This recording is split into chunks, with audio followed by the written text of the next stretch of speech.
வணக்கம். செல்வகுமாரின் மாலை வானிலை ஆய்வறிக்கை. அதிகாரப்பூர்வ வானிலை அறிக்கைக்கு இந்திய வானிலை ஆராய்ச்சித்துறை அறிக்கையை பார்க்கவும். 2026 ஜூன் 4 வியாழக்கிழமை மாலை வானிலை ஆய்வறிக்கை. நாம் நீண்டகால அறிக்கையில் சொன்னது போலவே பருவமழை ஜூன் 3, 4 தேதிகளில் தொடங்கும்னு சொன்னோம். இன்றைக்கு 4ஆம் தேதி தொடங்கியதாக இன்றைய அறிக்கையிலேயே இந்திய வானிலை ஆய்வு நிறுவனம் அறிவித்து விட்டது. நாம் 2 சொல்லியிருந்தோம். அதாவது 28ஆம் தேதி வாக்கிலே காற்று சுழற்சி உருவாக வாய்ப்பு இருக்குது. அது நெருங்கி வந்தால் 28ஆம் தேதி தொடங்கினோம். அது நெருங்கி வராமல் இருந்துச்சுன்னா 3ஆம் தேதி 4ஆம் தேதி தொடங்கும்னு சொல்லியிருந்தோம். அதே போல தான் 3ஆம் தேதி 4ஆம் தேதி தொடங்கியிருக்கு. சரி, தொடங்கியதிலிருந்து ஃபோர்ஸான மழை இல்லை. இதற்கு காரணம் என்னென்னு பார்த்தீங்கன்னா, ஆனால் மழை பொய்க்காது. நான் ஒன்று சொல்கிறேன், நிறைய பேர் கால் பண்ணிகிட்டு இருக்கீங்க. நான் அவங்களுக்கெல்லாம் அதில் அறிக்கை என்ன எதுக்கு கால் பண்ணுறீங்கன்னா, விதைக்கலாமா, குறுவை சாகுபடி செய்யலாமா, எங்களுக்கு நேரடி மழையை வைத்து, அதாவது வானம் பார்த்த பூமி, மழையை வைத்து தான் விவசாயமே பண்ணுவோம். மேட்டூர் அணையை நம்பி உள்ளவர்களும் கால் பண்ணுறாங்க. மேட்டூர் அணை திறக்கப்படுமா, தண்ணி தொடர்ந்து வருமா, சீராக இருக்குமா, இல்லை நிறைய நாட்கள் வந்துட்டு இருக்கு, மழை எப்படி இருக்குன்னு. நான் நிறைய பேருங்க மழையே நம்பி நம்ம விவசாயம் பண்ணாலும், நம்ம பலமுறை சொல்லியிருக்கோம், போன வருடம் கூட மழை பெய்யும். தென்மேற்கு பருவமழை என்பது கேரளா, கர்நாடகாவுக்கு உண்டான மழை. நம்ம மழை எப்படி இருக்கும், நம்ம இதெல்லாம் பலமுறை சொல்லியிருக்கேன். நமக்கும் மழை பெய்யும், ஆனால் ஒதுக்கி ஒதுக்கி தான் பெய்யும். திடீர்னு ஒரு நாள் நிறைய பெஞ்சிடும், திடீர்னு ஒரு நாள் ஒரு சில நாட்கள் நம்மளுக்கு நினைக்கிறப்பெல்லாம் பெய்யாதுன்னு சொல்லியிருக்கிறோம். மழை நீரை சேகரித்து வச்சு தான் நம்ம விவசாயம் பண்ணணும்னு நம்ம சொல்லியிருக்கோம். கடந்த வருஷம் கூட சில பேருக்கு நாற்று கருகியது பெரும் பிரச்சனையாக இருக்கும். அந்த நேரத்தில் பார்த்தீங்கன்னா, இந்த தென்மேற்கு பருவமழை காலத்திலையும் சரி, வடகிழக்கு பருவமழை தொடங்கக்கூடிய அடுத்த அதாவது அக்டோபர் மாதம் முதல் வாரம், 2வது வாரம், இப்படியெல்லாம் பல வருஷங்கள் இருந்திருக்கு. தாமதமாக வடகிழக்கு பருவமழை தொடங்க வருஷங்கள் ரொம்ப பிரச்சனை கொடுத்துருக்கு. ஆனால் மழை பெய்யாதுன்னு சொல்ல முடியாது. ஆனால் சேர்த்து தான் பெய்யும். இப்பவே நாம சொல்லியிருக்கிறோம், ஜூன் 12ஆம் தேதிக்கு மேலே தான் ஸ்ட்ராங் ஆகும் தென்மேற்கு பருவமழை. 15ஆம் தேதிக்கு மேலே நல்ல ஸ்ட்ராங் ஆகும். ஜூன் இறுதி 2 வாரம் நல்லா இருக்கும் மழை. ஜூலை முதல் வாரமும் நல்லா இருக்கும். அப்புறம் இடையில கொஞ்சம் தொய்வா தெரியும். ஜூலை 15, 18க்கு மேலே ஆகஸ்ட் 5ஆம் தேதி வரைக்கும் ஸ்ட்ராங்காக இருக்கும். ஏன்னா ஒரு சிஸ்டம் ஒன்று உருவானுச்சுன்னா அது இந்தியாவிற்கு மேற்கு தொடர்ச்சி மலைப்பகுதிகளுக்கு நல்ல மழை பொழிவை கொடுக்கும். திடீர்னு பசிபிக் பெருங்கடலும் இதே வெப்பம் இருக்கா? இப்போ அதனால தான் பசிபிக் பெருங்கடல்லாம் அமெரிக்க பக்கம் நான் சொல்லலை, ஆசியா பக்கம் வெப்பம் அதிகமாக இருக்குது, அங்கே வலுவான சிஸ்டம் உருவாகும்னு சொன்னோம். ஆகவே இந்திய பெருங்கடலும் பசிபிக் பெருங்கடலும் சம வெப்பத்தில் இருக்குது. அதனால அங்கேயும் ஒரு சிஸ்டம் உருவாகும் போது என்னன்னா, ஜப்பான் நோக்கி இப்போ ஒரு சிஸ்டம் போயிருக்கு. அங்கே போய் தான் எங்கேருந்து காற்று போகுது பார்த்தா தெரியும். நல்லா பாருங்க, அதாவது 23 டிகிரி தெற்கே இருக்கக்கூடிய உயரழுத்தத்திலிருந்து வரக்கூடிய காற்று அப்படியே கடலில் உயரழுத்தத்தில் அப்படியே வரும்பொழுது குடை போல் இறங்கி கடல் மேற்பரப்பில் படும். ஆஸ்திரேலியாவிலிருந்து மேற்பரப்பில் பட்டு அப்படியே கடல் மேற்பரப்பை தொட்டுக்கொண்டே நீராவி அள்ளிக்கொண்டே வரும். கடல் வெப்பம் அங்கேயும் 31 டிகிரி இருக்கு. இந்திய பெருங்கடலோட தெற்கு பகுதி 31 டிகிரி இருக்கு. சில இடங்கள்ல 32 கூட இருக்கு செல்சியஸ்ல. நிலநடுக்கோட்டில் 31, 30 இருக்கு பரவலாவே.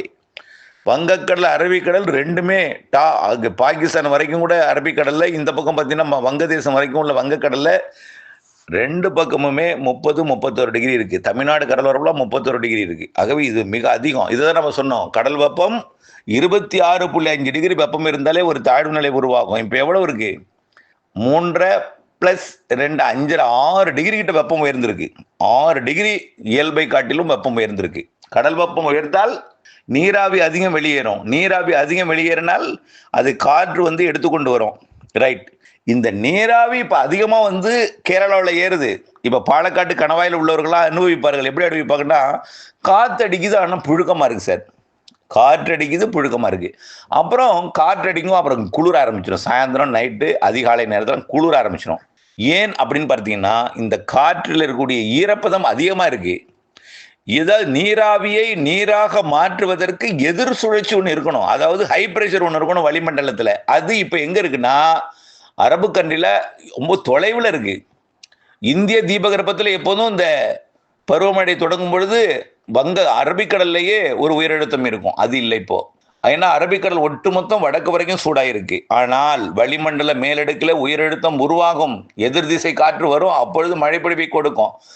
மரங்களும் மழைப்பொழிவை ஏற்படுத்தும். அதிகமான நீராவி வருகிற காரணத்தினாலே மரங்கள் மீது பட்டு அது நீராவியை நீராக மாற்றாமல் குறைவான நீராவியை மட்டும்தான் ஏற்றிட்டு இருக்கு. ஏன்னா குளிர்விப்பதற்கு பதிலாக சூடுபடுத்திடுது இலைகளை, மரங்களை, மலையில் இருக்கக்கூடிய மரங்களை, கேரளாவில் இருக்கக்கூடியது. அதனால தான் இந்த மழைப்பொழிவோட அளவு குறைவாக இருக்கு. இருந்தாலும் இரவு நேரத்தில், மாலை நேரத்தில், இரவு நேரத்தில், அதிகாலை நேரத்தில், அதாவது வெயில் குறைவாக இருக்கும் பொழுது வளிமண்டலத்தில் வெப்பம் இல்லாமல் இருக்கும்போது என்னாகும், மழைப்பகுதியெல்லாம் குளிர்ந்து இருக்கும். அப்போ மழைப்பொழிவு கூடுதலாக கொடுக்கும். ஆக பருவமழையானது மதியத்திற்கு மேலே, மாலையில், முன்னிரவில், நள்ளிரவில், அதிகாலையில், காலை நேரத்தில் நல்ல வலுவான பருவமழை கொடுக்கும்.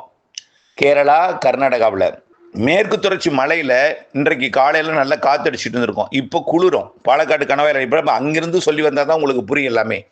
பாலக்காட்டு கணவாயில் இப்போ குளிர்காற்று வீசி கொண்டிருக்கும். இப்போ ஆகவே நல்ல குளிராக காற்று வீசும். இந்த குளிர்காற்று என்ன, ஏன் குளிர்காற்று வீசுது? குளிர்ந்து விட்டது. இனிமேல் குளிர்ச்சி, அதாவது நீராவியை நீராக மாற்றுவதற்கு சாதகம் ஏற்பட்டு விட்டது. கேரளாவில் மழை பெஞ்சிட்டு இருக்கு. இந்த பருவக்காற்று மழை கொஞ்சம் கொஞ்சமாக குளிரதான், தமிழ்நாடு குளிரதான் கொஞ்சம் கொஞ்சமாக மழை பொழிவிற்கும் அது சாதகமாக மாறும். புரியுதுங்களா? கல்வராயன் மலையாக இருந்தாலும் சரி, அது ஏலகிரி மலையாக இருந்தாலும் சரி, எல்லாமே மரங்கள்லையும் ஈரப்பதம் கம்மியாக இருக்குது. எல்லாமே குளிரதான் மழைப்பொழிவு ஏற்படுத்தும். கண்டிப்பாக மழைப்பொழிவு ஏற்படுத்தும்.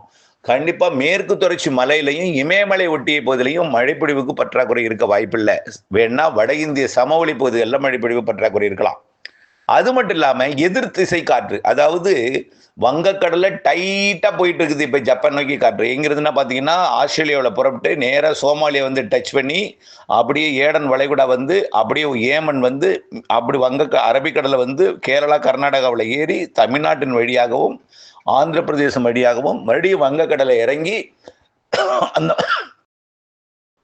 அந்தமான் கடற்பகுதி வழியாக அப்படியே மியான்மர் மற்றும் தாய்லாந்து, மலேசியா இந்த பகுதி வழியாக தொடர்ந்து வியட்நாம், கம்போடியா, லாவோஸ் மற்றும் சீனா வழியாக ஹாங்காங் மற்றும் தாய்வான் வழியாக அப்படியே போயிட்டு இருக்கு. இதனால இந்த காற்று டைட்டாக போயிட்டு இருக்கிறதுனால, அங்கே சிஸ்டம் வலுவாக இருக்கிறதுனால கிழக்கு காற்று நுழையல, தெற்கு காற்று நுழையல.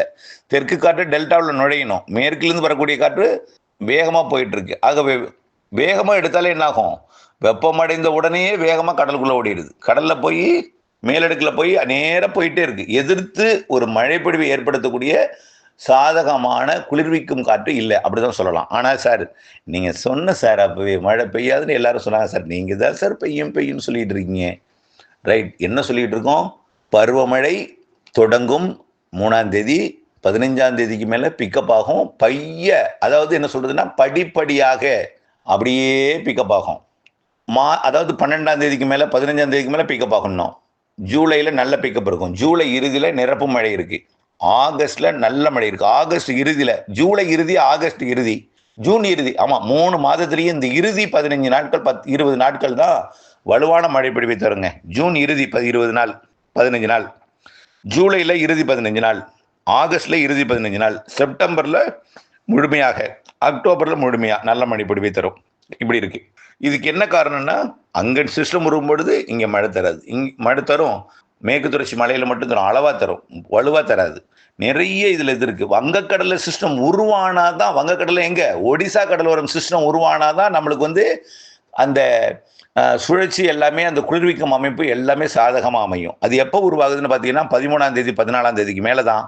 அதுவும் நேரம் மியான்மர் பகுதியில் உருவாகி அப்படியே வங்கதேசத்துக்கு வந்து வங்கதேசம் வந்து மேற்கு வங்கத்துக்கு வர இருக்குது. அது கொஞ்சம் 15ஆம் தேதி மேலே தான் வருது. இது எல்லாமே செட்டிங் சரியாக செட்டோம்னா நம்ம கொண்டு வந்து டக்குன்னு அந்த தேதியில் நம்ம ஃபிக்ஸ் பண்ணிடலாம்.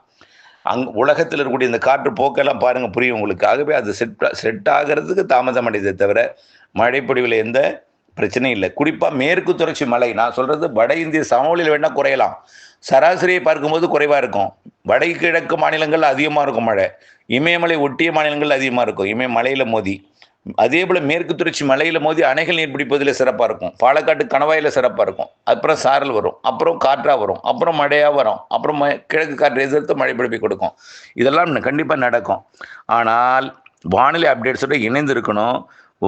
அதாவது நீங்கள் நினைக்கும் பொழுது மழை பெறாது, அது தரும் பொழுது நம்ம சேமித்து பயன்படுத்தணும், அப்படி தான் சொல்கிறேன். ஆனால் கொடுக்க வேண்டிய மழை கொடுக்கும். அது நம்ம சொன்னோம்னா ஜூன் பிற்பகுதி, ஜூலை பிற்பகுதி, ஆகஸ்ட் பிற்பகுதியில் நல்ல மழை இருக்குது. சரி, இன்னைக்கு நாளைக்கு மழை பெய்யுமா சார் அப்படின்னு கேட்டுட்டு இருக்கீங்க நிறைய பேர். நம்ம நேற்றைக்கும் இன்றைக்கும் எதிர்பார்த்த மழை பொழிவில் ஒரு அந்த சிஸ்டத்தோட செயல் இருந்தால் தான் காற்றில் ஒரு தொய்வு ஏற்படும். டைட்டாக போயிட்டுருக்கு. இருந்தாலும் மலைகளால் மழைப்பொழிவை கொடுக்கும். மேற்கு தொடர்ச்சி மலையில் மழை இருக்குது, பெஞ்சிட்ருக்கு. இப்போவும் மேற்கு தொடர்ச்சி மலையில் பெஞ்சிட்ருக்கு. விருதுநகர் மாவட்டத்தில் பெஞ்சிட்ருக்கு. விருதுநகர் மாவட்டம் மேற்கு தொடர்ச்சி மலை, தென்காசி, திருநெல்வேலி, கன்னியாகுமரி மாவட்டத்தில் மழை பொழிந்து கொண்டே இருக்குது. நாளைக்கு இந்த மழைப்பொழிவு நன்றாக கொஞ்சம் முன்னேறி மேலே ஏறும். அதாவது பாலக்காட்டு கணவாய்க்குள்ள நுழையும், தேனி வரும், கொடைக்கானலுக்குள்ள சாரல் வரும், தென்காசி குற்றாலம் பகுதிகளில், அப்படியே கன்னியாகுமரியில் நன்றாக ஏறி நாளை இன்றைய விட கூடுதல் பரப்பில் மழைப்பொழிவை தென்மேற்கு பருவமழையை கொடுக்கும். சரி, வெப்பசலன இடிமழைப்பொழிவு எப்படி இருக்கும்? இன்றைக்கு ஆந்திர கர்நாடக எல்லையோரத்திலையும் வட உள் மாவட்ட பகுதிகளையும் ஒரு சில இடங்களில் இருக்கும். ஆனால் இன்றைக்கு பெருசாக பரவலாக இருக்காது, இருக்கும். நாளைக்கு சென்னை உட்பட, அதாவது 5ஆம் தேதி மாலை இரவில் சென்னை உட்பட, அதாவது மதியத்திற்கு மேலே மாலையில் சென்னை உட்பட நாளைக்கு மழை இருக்குது. ஆந்திர பிரதேசம், தெலுங்கானாவுக்கெல்லாம் கனமழை இருக்குது நாளைக்கு. சென்னை உட்பட நாளைக்கு சென்னை, திருவள்ளூர், செங்கல்பட்டு, காஞ்சிபுரம், விழுப்புரம், திருவண்ணாமலை, அந்த வடகோடி மாவட்டங்கள், வட உள் மாவட்டங்களில் மழை இருக்கும், ஆங்காங்கே இருக்கும் நாளைக்கு. தமிழ்நாட்டில் தென் மாவட்டங்களுக்கும் ஆங்காங்கே மழை இருக்கும். டெல்டாவிலையும் ஒரு சில இடங்களில் நாளைக்கு மழை இருக்குது. 6ஆம் தேதி இன்னும் கொஞ்சம் கூடுதல் பரப்பு இருக்கும், டெல்டாவுக்கு நெருங்கும். இன்றைக்கு நம்ம டெல்டாவுக்கு சென்னைக்கு எதிர்பார்த்தது நாளைக்கு தான் கிடக்கு. அப்போ நாளைக்கு டெல்டாவுக்கு எதிர்பார்த்தப்பட்டது நாளைய மறுநாள் 6ஆம் தேதி தான் வரும். 6ஆம் தேதி தான் வரும் டெல்டாவிற்கு. ஆனால் நாளைய மறுதின மழை பாலக்காட்டு கணவாயில் வலுவான மழைப்பொழிவு தெரிகிறது. வெப்பசலனத்துடன் கூடிய தென்மேற்கு பருவமழை நாளைய மறுநாள், அதாவது சாரல் மழையாக மேற்கையும், உள்ளே தாராபுரம் உள்ளிட்ட பகுதிகளில் கொஞ்சம் நல்ல மழை பொழிவும். ஈரோடு மாவட்டத்தின் வடக்கு பகுதி, கர்நாடக எல்லையோர மாவட்டங்களுக்கெல்லாம் நாளைய மறுநாள், அதாவது 6ஆம் தேதி இரவு நல்ல மழை பொழிவு தெரியுது. கொஞ்சம் உள்ளே ஏறி வந்து பெய்யறதுக்கு. தென் மாவட்டங்களுக்கு நான் இன்னும் சொல்லவே இல்லை. தென் மாவட்டங்களோட மேற்கு தொடர்ச்சி மலைக்கு தான் சொல்லிட்டு இருக்கேன். ரைட். டெல்டா மாவட்டங்களுக்கு 6ஆம் தேதி 7ஆம் தேதி வாய்ப்பு உறுதியாக இருக்குது. 6ஆம் தேதி நாளைக்கு வாய்ப்பு இருக்குங்க. அதாவது 5ஆம் தேதி வாய்ப்பு இருக்குது. 6, 7 கூடுதல் வாய்ப்பு இருக்குது, உறுதியாகவே தெரியுது. சில இடங்களில் டெல்டாவெலாம், பல இடங்களில் மழை வாய்ப்பு இருக்குது. 6ஆம் தேதி 7ஆம் தேதி 5ஆம் தேதியே இருக்குது. வட உள் மாவட்டங்கள், வடகடலோரம், ஆந்திர கர்நாடக எல்லையோரம். ஆந்திர கர்நாடக எல்லையோரத்தில் நல்ல மழை தெரியுதுங்க. வரக்கூடிய நாட்டு எல்லாமே மழை இருக்குங்க. கேரள எல்லையோரத்துக்கும் மழை இருக்குது. இந்த டெல்டாவை ஒட்டியுள்ள இந்த மத்திய உள் மாவட்டங்கள், மத்திய கடலோர மாவட்டங்கள் 6ஆம் தேதி 7ஆம் தேதி வாய்ப்பு இருக்கிறது. 6ஆம் தேதி 7ஆம் தேதி. சரி, 8ஆம் தேதியும் வாய்ப்பு இருக்குது. ஆகவே கேரளாவில் பெய்யக்கூடிய மழை, அங்கிருந்து தப்பி வரக்கூடிய அந்த நீராவி பாலக்காட்டு கணவாயில் சாரலாகவும், வெப்பத்தால் லேசாக்கி அதில் இருக்கக்கூடிய ஈரப்பதம் வெப்பத்தால் லேசாக்கி மேலெழுந்து மாலை இரவில் வந்து எல்லா மாவட்டங்களுக்கும் வரக்கூடிய நாட்களில் ஆங்காங்கே ஒதுக்கி கொடுக்கும். காற்றோட வேகம் கூடுதலாக இருக்கிற காரணத்தினால எதிர்த்து, அதாவது கிழக்கு காற்று வந்து உள்ளே தடுத்து தேக்கி மழைப்பொழிவு கொடுப்பது தாமதம் அடையுது தவிர மழைப்பொழிவு கொடுக்கும். நாளைக்கு எதிர்பார்க்கலாம் வட உள் மாவட்டங்கள், வடகடலோரம். நாளை பிற பகுதிகளில் மத்திய உள் மாவட்டங்கள் டெல்டாவுக்கு எதிர்பார்க்கலாம். 7ஆம் தேதிக்குள்ளே டெல்டாவுக்குள்ள மழைப்பொழிவு கிடைக்கும். 6, 7 எதிர்பாருங்க. 6, 7 எதிர்பாருங்க. சரி, பெரிய மழைலாம் இல்லைங்க, வரும் பெய்யும் போயிட்டே இருக்கும். புதுக்கோட்டையிலேருந்து தஞ்சாவூர், திருச்சி பகுதியிலேருந்து, பெரம்பலூர், அரியலூர் பகுதியிலேருந்து கடலோரத்தை நோக்கி வரும். அது அப்படியே பெய்துட்டு உள்ளர போயிடும். புரியுங்களா? நேராக கிழக்கு நோக்கி போயிடும், சேலம் போயிடும். அங்கே போய் அப்படித்தான் மழை எல்லா மாவட்டங்களும் இங்கே இருக்குது. இப்போ டெல்டாவுக்கு எதிர்பார்க்குற இன்னைக்கு கொஞ்சம் பரவலாக கொடுக்கணும். நம்ம ஏற்கனவே சொல்லியிருக்கிறோம், டெல்டாவிற்கே மழை வருதுன்னா உள்ளே பெஞ்சிட்டு தான் அது டெல்டாவுக்கு வரும். அப்போ கொஞ்சம் கூடுதல் பரப்பில் உள்ளே இருக்கும். 6ஆம் தேதி 7ஆம் தேதி 5ஆம் தேதி வட உள் மாவட்டங்கள், வடகடலோரம், ஆந்திர எல்லையோர மாவட்டங்களுக்கு இருக்கும். புரியுதுங்களா? ஆக அடுத்தபடியாக பார்த்தீங்கன்னா வரக்கூடிய நாட்கள் அப்படியே 12ஆம் தேதிக்கு மேலே கர்நாடக எல்லையோர எல்லாமே நல்ல மழை இருக்கும். காவிரி நீர்பிடிப்பு பகுதிகளில் 12ஆம் தேதிக்கு மேலே வலுத்த மழை இருக்கும். 12ஆம் தேதிக்கு மேலே பலத்த மழை இருக்கும். மாத இறுதி சொல்லியிருக்கிறேன். ஆகவே நீங்கள் அப்டேட்ஸோட இணைந்திருக்கணும். ஒரே நேரத்தில் உங்களுக்கு, அதாவது நீங்கள் நினைக்கும் பொழுது மழை தராது, அதில் சேர்த்து பெய்யும். அணைகளை நிரப்பும். ஜூலை இறுதியில் நிரப்பு வாய்ப்பு அதிகமாக இருக்குது. ஆகஸ்ட்டில் கண்டிப்பாக நிரம்பி இருக்கும். ஆகஸ்ட்டில் உபரிநீர் திறக்கும் மழைக்கு இருக்கும். மேற்கு தொடர்ச்சி மலைக்கு பிரச்சனை இல்லை. அதே போல் இமயமலை ஒட்டிய பகுதிகளுக்கும் வடகிழக்கு மாநிலங்களுக்கும் பிரச்சனை இல்லை. மத்திய பகுதி, உள்பகுதிகளுக்கு தான் ஆரம்பத்தில் பிரச்சனை. அப்புறம் செப்டம்பரில் சிறப்பான மழைப்பொழிவு கொடுத்துரும். ஆந்திர பிரதேசம், தெலுங்கானாவெலாம். ஏன் இப்போ வெப்பசலன மழைப்பொழிவு தெலுங்கானாவெலாம் சிறப்பான மழைப்பொழிவு கொடுக்கும். அதில் ஒன்றும் பிரச்சனை இல்லை. ஆகவே சராசரி மழையில் கொஞ்சம் குறைவாக இருக்குன்னு அவங்க சொல்லிட்டு இருக்காங்க. அறவே மழையெல்லாம் பெய்யாமல் பெய்யாது அந்த இடத்துலையும். புரியுதுங்களா? ஆகவே இணைந்தே இருங்கள் அப்டேட்ஸுடன். அச்சுமபி வெப்பநிலையை பொறுத்த வரைக்கும் 10ஆம் தேதிக்கு மேலே முல்லாமே குறைஞ்சிடும் நான் சொல்லியிருக்கேன். 12ஆம் தேதிக்கு மேலே நல்லாவே குறைஞ்சிடும். 12ஆம் தேதிக்கு மேலே 92, 93 டிகிரி ஃபேரன்ஹீட் தான் இருக்கும். தயவுசெய்து அச்சமோ பீதியை கொள்ள தேவையில்லை. வரக்கூடிய அதாவது 2வது 3வது வாரத்தில் வெப்பநிலை நல்லாவே குறைஞ்சிரும். இணைந்தே இருங்கள் அப்டேட்ஸுடன். நன்றி.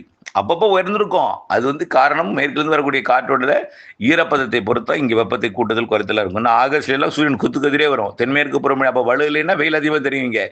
புரியுதுங்களா? எல்லாம் செட்டிங்கை பொறுத்தான். ஆனால் மழை இருக்கிறது. இணைந்திருங்கள் அப்டேட்ஸுடன் அதுதான் நம்ம சொல்கிறோம்.